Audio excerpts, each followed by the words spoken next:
नमस्कार साथियों, स्वागत है आप सभी का एग्जाम टॉपर में। तो दोस्तों, जो आज का हमारा टॉपिक होने वाला है त्रिकोणमिति। त्रिकोणमिति में हम देखेंगे कि कैसे हम बेसिक से हाई लेवल पर जाते हैं, जिसमें यह जो आपका 8.1 प्रश्नावली जो है 8.1 क्लास 10th के, तो जिसमें दोस्तों सबसे पहला काम हमारा होता है क्वेश्चन को अच्छी तरह से पढ़ेंगे और इसको समझेंगे।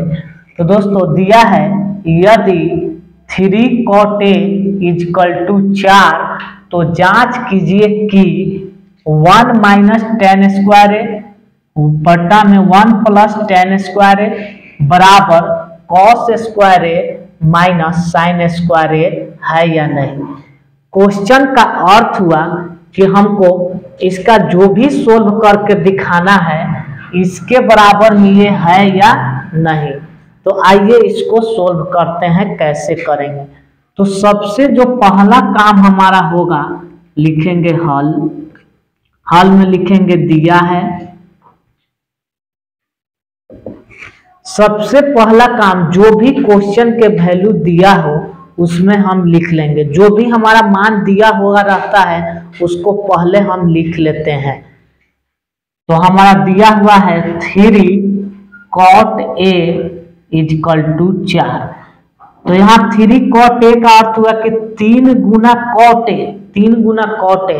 तो यहाँ पर गुना में जो संख्या रहता है वह बटा में आ जाता है, तो 4/3। और हमारा जो cot थीटा का फॉर्मूला होता है यह होता है आधार बटा लंब। ये हमारा फॉर्मूला होता है। और इसमें आधार का वैल्यू दिया हुआ है, लंब का वैल्यू दिया हुआ है। हमको यहाँ से निकालना होगा कर्ण का मान।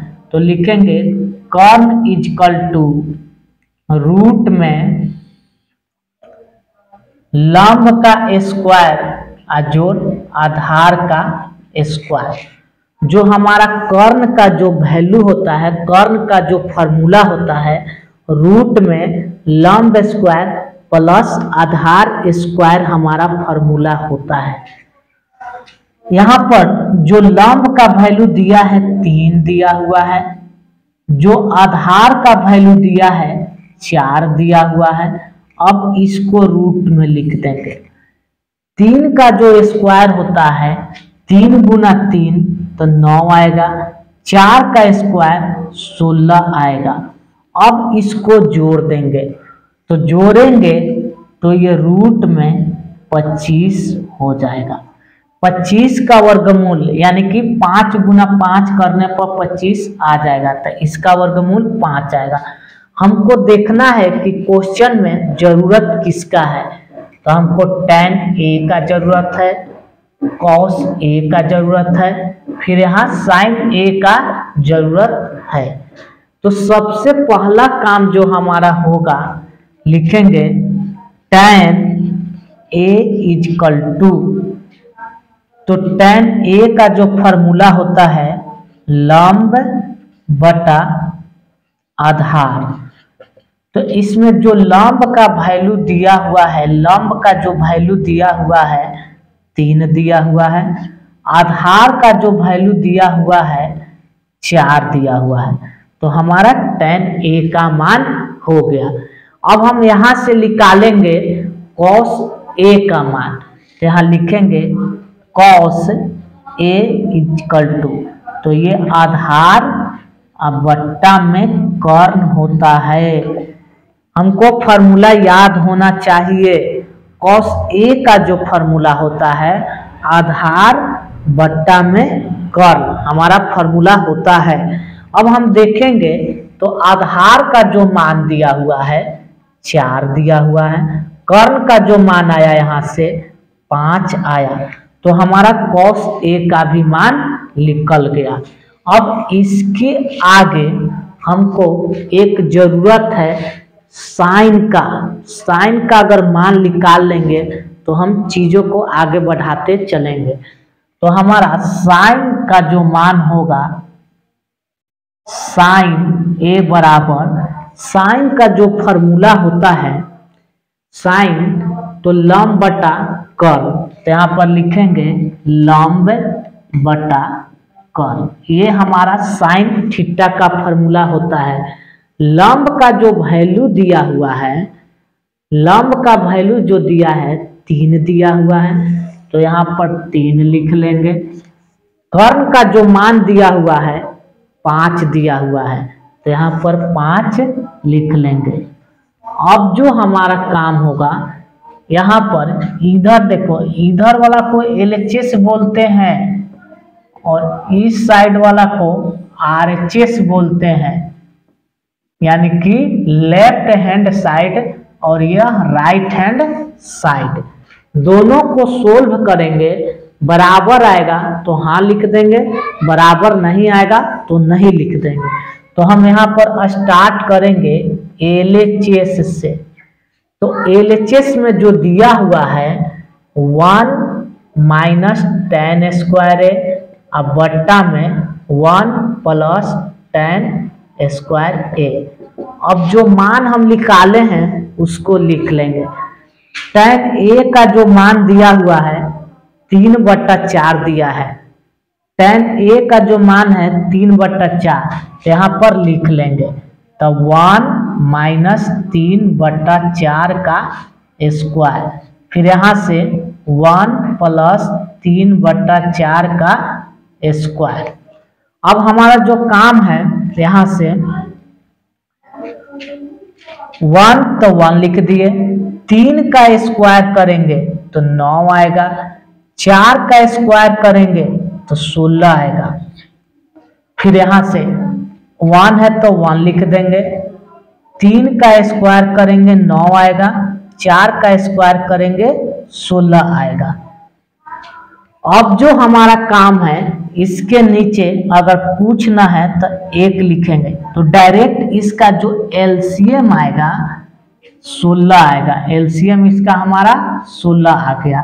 अब जो हम काम करेंगे, कभी भी याद रखना है कि अगर नीचे इसका 1 रहता है तो हम इसको तिरछा तिरछी गुना कर देते हैं।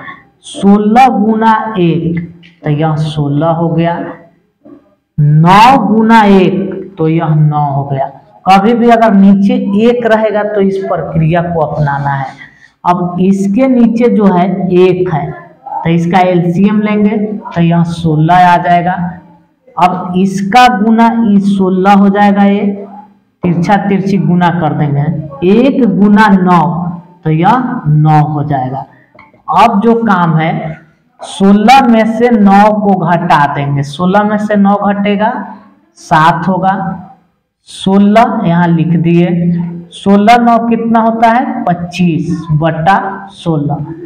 तो इसको लिखने का जो हमारा तरीका है, 7/16, नीचे 16 है तो बराबर से उधर ले जाएंगे तो ये ऊपर 16 और नीचे 25, ये और ये कट जाएगा तो 7/25 हमारा ये RHS का LHS का मान हो गया। अब दोस्तों हमको निकालना है RHS का मान क्या होगा। तो RHS में जो मान होगा हमारा RHS, ये हमारा LHS का मान आया।